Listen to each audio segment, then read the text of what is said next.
नमस्कार शेतकरी मित्रांनो, माझी शेती माझा अनुभव. मी बाळासाहेब गुंजाळ. आपल्या पेरूची छाटणी चालू आहे आणि आपले जे काय 2-3 वेगवेगळ्या टप्प्यातले प्लॉट आहेत, त्यापैकी एका प्लॉटची आता आपण छाटणी चालू केलेली आहे. मागील वर्षी अवकाळी पाऊस, पेरूचे कमी झालेले बाजारभाव आणि इतर अनेक कारणामुळं पेरूला आपल्याला कमी बाजारभाव भेटला होता आणि लागवडी जास्त होत्या. परंतु तरीसुद्धा आपल्याला थांबून चालणार नाही.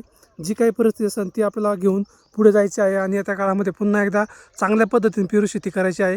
हे करत असताना मात्र मागल्या वर्षी ज्या काही चुका झाल्या त्या चुका आपल्याला पुन्हा पुन्हा होऊन द्यायच्या नाही आहेत. कारण की ज्यावेळेस बऱ्याच शेतकऱ्यांनी एकाच वेळेस छाटणी घेतली आणि अवकाळी पाऊस, या गोष्टीमुळे बऱ्याच शेतकऱ्यांचा पेरू एकाच वेळेस हार्वेस्टिंगला आला होता आणि त्यामुळे खूप मोठ्या प्रमाणात बाजार कमी झाले. परंतु आता ती परिस्थिती यावर्षी आपल्याला बदलायची आहे. वेगवेगळ्या टप्प्यात वेगवेगळ्या शेतकऱ्यांनी छाटण्या जर केल्या तर निश्चितपणे आपल्याला त्याचा फायदा होईल आणि सगळ्यांनाच बाजारभाव भेटून सगळ्यांच्याच पेरूचे चांगले पैसे होतील, यासाठी प्रयत्नशील राहायचं आहे. आता ही छाटणी पाहू शकता आपली. साधारणतः झाडांची उंची जर पाहिली तर 10-12 फुटापर्यंत उंच गेलते. छाटणी झाल्यानंतर एका लेवलला पूर्णपणे बाग आला आहे. म्हणजे 4 फुटाच्या आसपास आपण पूर्ण त्याची छाटणी घेऊन एकसारखा बाग केलेला आहे आणि यावर्षी सुद्धा चांगलं कसं उत्पन्न निघेल याकडे आपण लक्ष देणार आहोत.